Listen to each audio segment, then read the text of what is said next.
Hello students, मेरा नाम है डॉक्टर एकांकी गुप्ता और आज हम करेंगे क्लास 12 का chapter number 10 haloalkanes and haloarenes. तो ये चैप्टर मैं आपको इतनी इजी वे में समझाऊंगी कि जिससे कि आपके जो भी कंसेप्ट्स हैं वो इजीली क्लियर हो जाएंगे। तो इसलिए मेरी ये वीडियो आप लास्ट तक जरूर देखें। तो चलिए आज स्टार्ट कर देते हैं आज का हेलो एल्केन्स एंड हेलोरीन्स चैप्टर।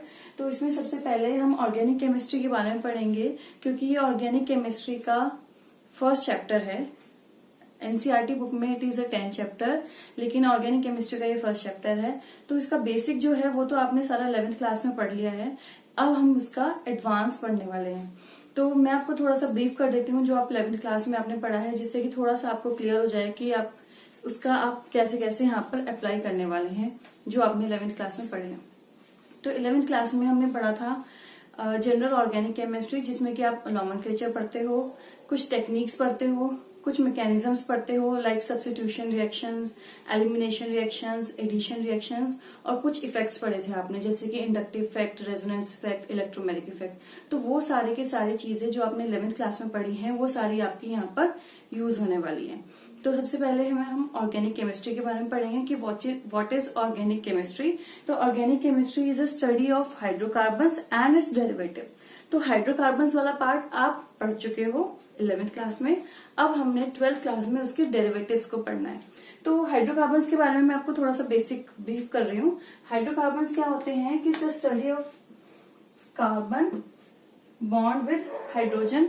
हम हाइड्रोकार्बन्स में पढ़ते हैं। तो वो हमारे डिफरेंट टाइप्स के होते हैं। एल्कीन्स और एल्काइंस में होते हैं।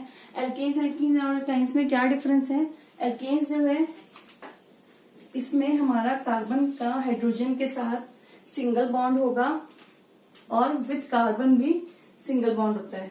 एल्कीन्स में हमारा कार्बन का कार्बन के साथ होगा डबल बॉन्ड एंड एल्काइंस में we have a triple bond. ठीक है। इसके बाद आती है इसके डेरिवेटिव्स की बात की what are the derivatives of the haloalkanes. तो एल्केन्स के डेरिवेटिव्स कैसे बनेंगे कि सपोज हमारे पास एल्केन तो है, लेकिन इसका हम एक एच को रिप्लेस कर दें विद द हेलोजन। हेलोजन्स आपको पता है क्या होती हैं? हेलोजन्स होती हैं हमारी fluorine, chlorine, bromine and iodine. ये हमारी हेलोजन्स होती हैं। तो यही हेलोजन्स हमारे यहाँ पर कार्बन के साथ अटैच होंगी जब हमारा रिप्लेसमेंट हो जाएगा H एटम का। हेलोजन्स क्यों होती है? क्योंकि जो हमारे हेलोजन्स हैं इनके बाहर आउटर ऑर्बिटल्स में जो इलेक्ट्रॉन्स होते हैं वो होते हैं 7। तो इनको एक इलेक्ट्रॉन शेयर करना होता है। तो वो इलेक्ट्रॉन ये एक शेयर करेंगे फ्रॉम द कार्बन एटम्स। तो इसलिए ये हमारे हेलोजन्स यहाँ पर हाइड्रोजन को रिप्लेस करके कार्बन के साथ अटैच हो जाते हैं, और ऐसे जिससे कि हेलोजन हमारी रिप्लेस होती है। तो इसलिए हम इसको हेलो एल्केन्स बोलते हैं, इसलिए इसका नाम रखा जाता है हेलो एल्केन्स। फिर एक आते हैं हमारे हेलो अरीन्स। अरीन्स क्या है? अरीन्स जैसे कि आपको पता है कि अरीन्स होती हैं हमारे जितनी भी एरोमेटिक रिंग्स हैं। Suppose benzene is a aromatic ring. तो बेंजीन्स में भी अगर मैं इसको ओपन करके लिखूं स्ट्रक्चर को तो इट शुड बी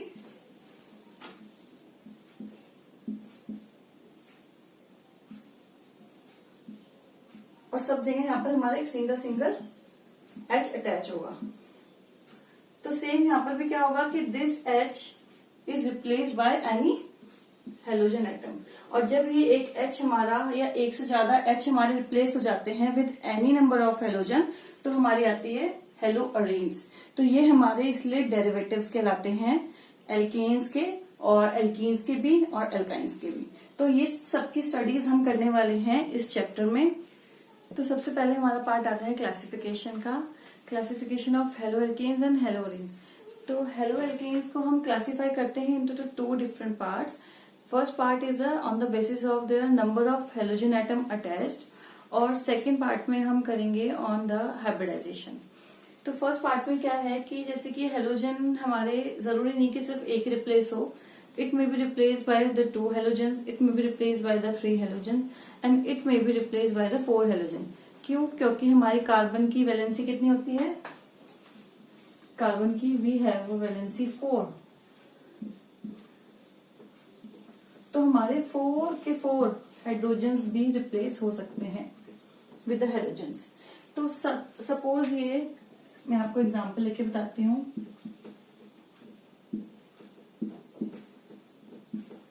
सपोज हमारा एक H रिप्लेस हो जाता है with the halogen atom and it may be as you know fluorine, chlorine, bromine and iodine.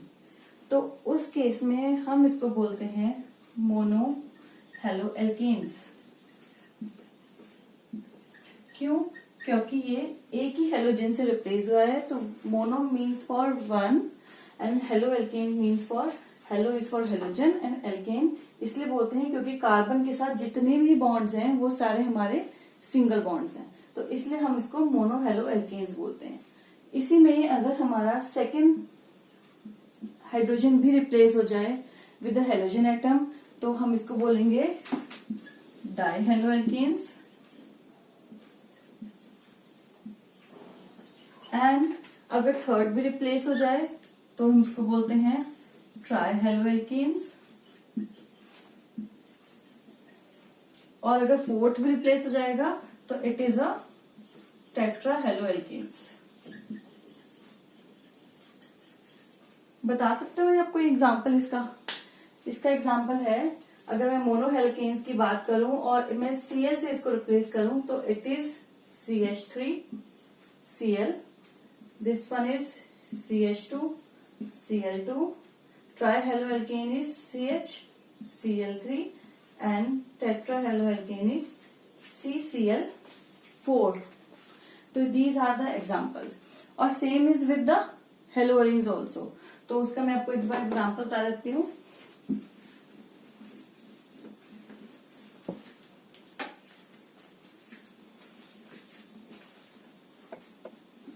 Benzene है और ये बेंजीन में सब जगह H लगा होगा, तो सपोज यहाँ वाला H हमारा रिप्लेस हो जाए विद सिंगल क्लोरीन, तो now it is mono hello arenes. अब यहाँ पर हम अरीन्स लिखेंगे, एल्केन्स नहीं लिखेंगे क्योंकि ये हमारी एरोमेटिक रिंग है। और इसी सेम बेंजीन के अंदर हमारा एक और रिप्लेसमेंट हो जाए विद अ हेलोजन, और वो हेलोजन हमारी सेम भी हो सकती है और डिफरेंट भी हो सकती है। तो यहाँ पर हम क्लोरीन भी अटैच कर सकते हैं, यहाँ पर हम फ्लोरीन भी अटैच कर सकते हैं। तो अगर डबल रिप्लेसमेंट होती है तो it is again die hello arenes. तो ऐसा नहीं है कि आप सोचें कि हमेशा जो क्लोरीन ही है वो ही रिप्लेस करेगी, सेम एटम ही रिप्लेस करेगा, सेम हेलोजन रिप्लेस करेगा। कोई भी हेलोजन रिप्लेस कर सकता है। 4 डिफरेंट भी हो सकते हैं और उससे ज्यादा भी हो सकते हैं। तो अगर हमारी बेंजीन है तो बेंजीन के अंदर हमारे टोटल 6 हाइड्रोजन होते हैं, तो हमारे 6 के 6 भी रिप्लेस हो सकते हैं with the same number of halogen atom और different number of halogen atom. तो इसको हम मोनो हेलोअरीन्स बोलेंगे, डाई हेलोअरीन्स बोलेंगे, ट्राई हेलोअरीन्स अगर 3 रिप्लेसमेंट है, अगर 4 रिप्लेसमेंट है तो टेट्रा, और अगर उससे ज्यादा है तो हम उसको पोली हेलोअरीन्स भी बोल देते हैं। नेक्स्ट क्लासिफिकेशन आती है हमारा on the basis of the hybridization. तो इसको भी हम फर्दर 2 पार्ट्स में डिवाइड करते हैं। वन इज sp3 हाइब्रिडाइज्ड और सेकेंड इज sp2 हाइब्रिडाइज्ड। तो sp3 हाइब्रिडाइजेशन जैसे कि आपको पता है कि वो कहाँ पर होती है, यूजुअली सिंगल बॉन्ड्स के अंदर sp3 हाइब्रिडाइजेशन। तो यहाँ पर इसको फर्दर 3 पार्ट्स में क्लासिफाई किया गया है on the basis of the types of hybridization with sp3 hybridized. और sp3 हाइब्रिडाइज यहाँ पर किसकी बात कर रहे हैं, वो कार्बन जिसके साथ हमारा हेलोजन अटैच्ड हो, ये आगे फर्दर हमारा sp3 हाइब्रिडाइज होना चाहिए। इसके आगे यहाँ पर डबल या ट्रिपल बॉन्ड नहीं होगा, यहाँ पर हमेशा सिंगल बॉन्ड होगा। तो इसलिए हम इसको sp3 हाइब्रिडाइज्ड कार्बन बोलते हैं। क्योंकि जैसे कि हम डेरिवेटिव्स की बात कर रहे हैं तो डेरिवेटिव्स में हमेशा हम उस कार्बन की बात करेंगे जिस कार्बन के साथ हमारा फंक्शनल ग्रुप अटैच्ड होगा। तो यहाँ पर कार्बन के साथ हमारा फंक्शनल ग्रुप हेलोजन अटैच्ड है, तो इसी कार्बन की हम बात करेंगे, यही कार्बन हमारा sp3 हाइब्रिडाइज्ड होना चाहिए। तो बाकी के इसके जो बॉन्ड्स हैं वो हमारे कंप्लीट होंगे विद H और इट मे बी R। ठीक है, तो सबसे पहले इसकी क्लासिफिकेशन है इनटू द एल्काइल हैलाइड्स। इसको आपने बहुत ध्यान से समझना है क्योंकि इसके ऊपर आपका नॉमेनक्लेचर भी होएगा और इसके ऊपर क्वेश्चंस बहुत ज्यादा आते हैं बोर्ड्स में, तो इसलिए आप इसको बहुत ज्यादा केयरफुली समझिए। और अगर इनकेस अगर आपको कोई भी डाउट हो तो आप मुझे कमेंट्स में लिख सकते हैं, वहां पर मैं आपके डाउट्स क्लियर कर दूंगी। तो सबसे पहले एल्काइल हैलाइड्स की बात करते हैं। एल्काइल हैलाइड्स में क्या होता है कि वो कार्बन जो कि हमारा हेलोजन के साथ अटैच्ड हो, तो ये हमारा डायरेक्टली अगर किसी और कार्बन के साथ, सिंगल नंबर कार्बन के साथ अटैच्ड होगा और बाकी की इसकी और वैलेंसी विद हाइड्रोजन होंगी, तो इस कार्बन को हम बोलेंगे primary carbon. This carbon is called as a primary carbon और अ 1 डिग्री कार्बन। ठीक है, वेरी सिंपल, बहुत सिंपल है। और नेक्स्ट सेकेंडरी कार्बन कौन होगा? वो कार्बन जिसके साथ हमारा हेलोजन अटैच है और ये कार्बन हमारा विद 2 डिफरेंट कार्बन के साथ अटैच्ड है। फिर आगे फर्दर अगर हमारी कोई ब्रांचेस हैं उससे हमें कोई मतलब नहीं है, ये हमारी लॉन्ग ब्रांच भी हो सकती है, लेकिन हम उस कार्बन को देखेंगे जो कार्बन हेलोजन के साथ ऑलरेडी अटैच्ड होगा और वो कार्बन हमारा 2 डिफरेंट कार्बन के साथ अटैच्ड हो, चाहे उसकी ब्रांच कितनी भी लंबी हो, चाहे वो सिंगल ही क्यों ना हो। तो ये हमारा होगा सेकेंडरी कार्बन या फिर 2 डिग्री कार्बन बोलते हैं। तो आपको ऐसे याद रखना है कि एक कार्बन अगर दूसरे कार्बन के साथ अटैच्ड है जो कि हेलोजन के साथ भी डायरेक्टली अटैच्ड है तो वो 1 डिग्री, अगर 2 के साथ अटैच्ड है तो 2 डिग्री और अगर 3 के साथ अटैच्ड है तो 3 डिग्री। थर्ड डिग्री में क्या होगा? ये कार्बन हमारा हेलोजन के साथ भी है और इसके साथ डायरेक्टली यहाँ पर 3 कार्बन अटैच्ड हैं। फिर इनकी कर चेन आगे फर्दर एक्सटेंड हो रही है, उससे हमें कोई मतलब नहीं है, बाकी वैलेंसी आप इन सबकी कंप्लीट कर सकते हैं। तो ये वाला कार्बन जो हमारा हेलोजन के साथ अटैच था, ये अब हमारा 3 कार्बन के साथ डायरेक्टली अटैच्ड है, तो नाउ इट इज 3 डिग्री और अ टर्शरी कार्बन। अभी तक आपको शायद सब कुछ क्लियर हो गया होगा, बहुत इजी वे है। नेक्स्ट आता है हमारा एलाइलिक हैलाइड्स।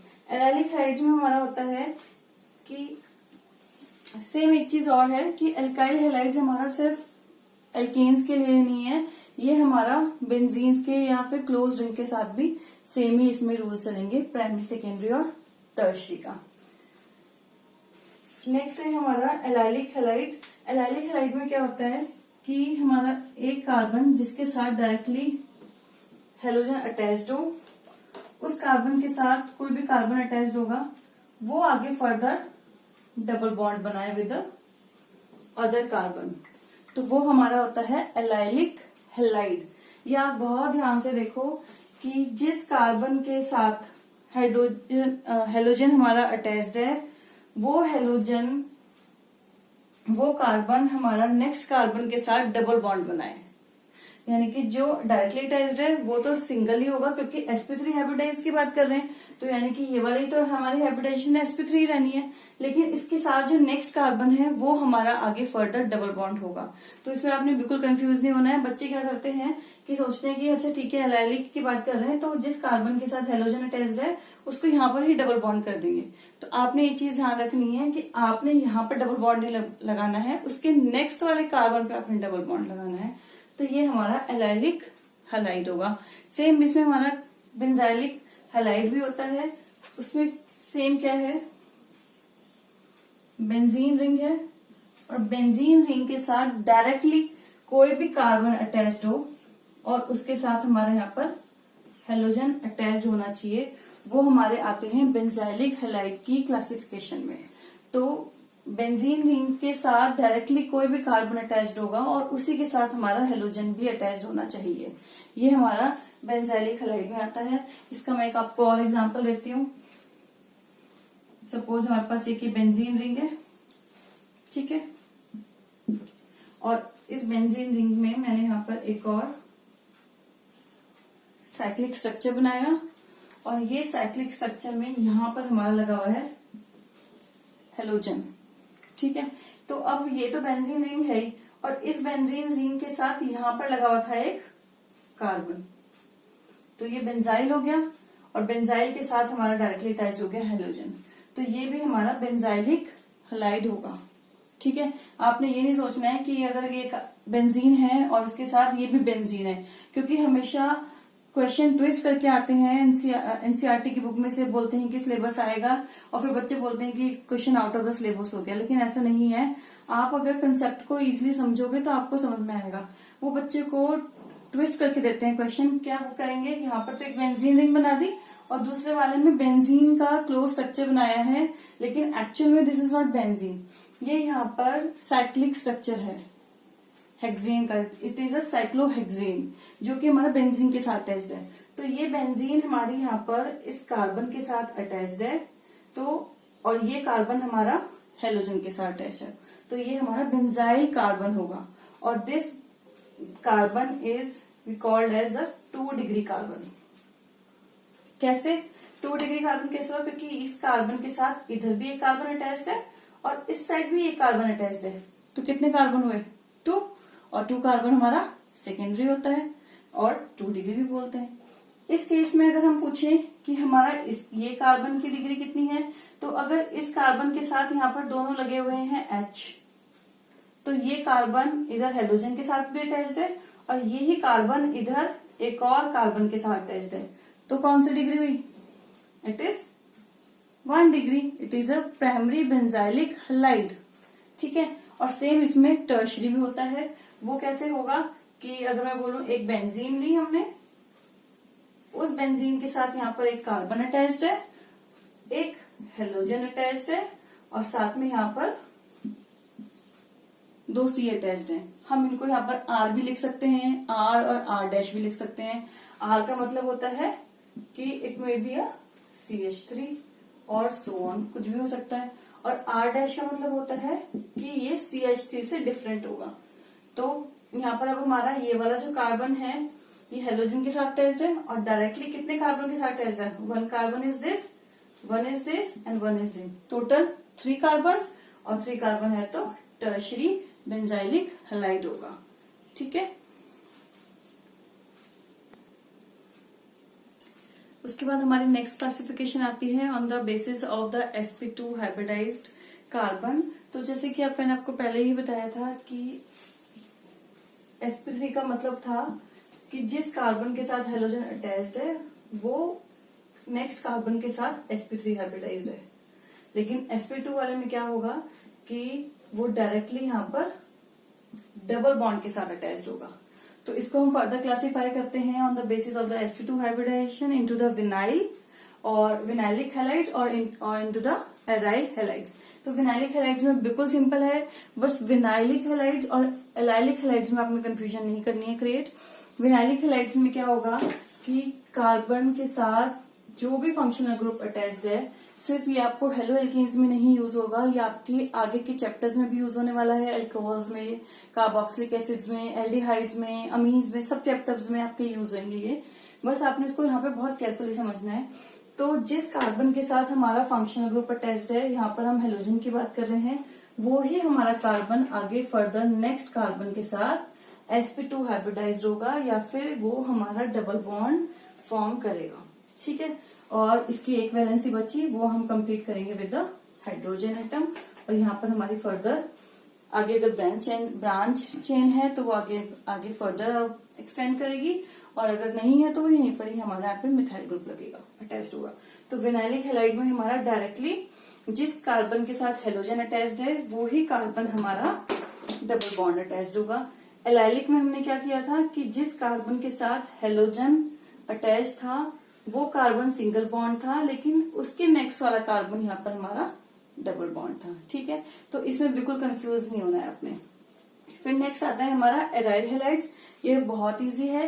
एराइल हैलाइड्स में कुछ नहीं है, हमारे पास कोई भी एरोमेटिक रिंग होगी, बेंजीन होगी और उसके साथ डायरेक्टली हमारी हेलोजन अटैच्ड होगी। तो it may B single, it may B double और इट मे बी ट्रिपल और it may be more than 3। ठीक है, इन जितने भी हमारे हाइड्रोजन है वो हमको रिप्लेस करते रहेंगे विद द हेलोजन एटम। तो ये हमारी फाइनल क्लासिफिकेशन हो गई है।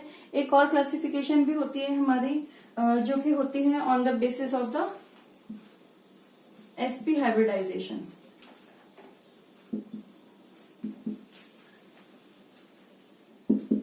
उसमें कुछ नहीं है, इट इज वेरी सिंपल। उसमें आपका क्या होगा, sp हाइब्रिडाइजेशन होती है हमारी, जहां पर ट्रिपल बॉन्ड हो। तो जिस कार्बन के साथ हमारा यहाँ पर हेलोजन अटैच्ड है, वो कार्बन हमारा यहाँ पर बनाएगा triple bond with this carbon, यानी कि इस कार्बन की हमारी यहाँ पर हाइब्रिडाइजेशन होनी चाहिए sp। ठीक है, तो इसलिए हेलो एल्कीन्स या हेलो एरीन्स या कोई भी आप चैप्टर पढ़ रहे हो, उस चैप्टर में हम मोस्टली उस कार्बन की बात करते हैं जिस कार्बन के साथ हमारा फंक्शनल ग्रुप अटैच्ड है।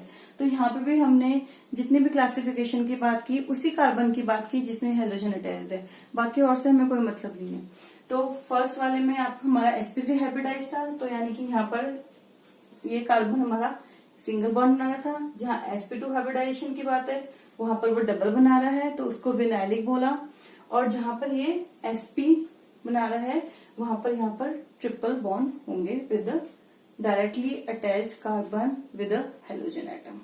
ठीक है, अभी तक यहाँ तक आपको क्लियर है? फिर भी अगर आपके कोई डाउट्स हैं तो आप मुझे कमेंट बॉक्स में लिख सकते हैं, मैं आपको वो डाउट्स क्लियर कर दूंगी।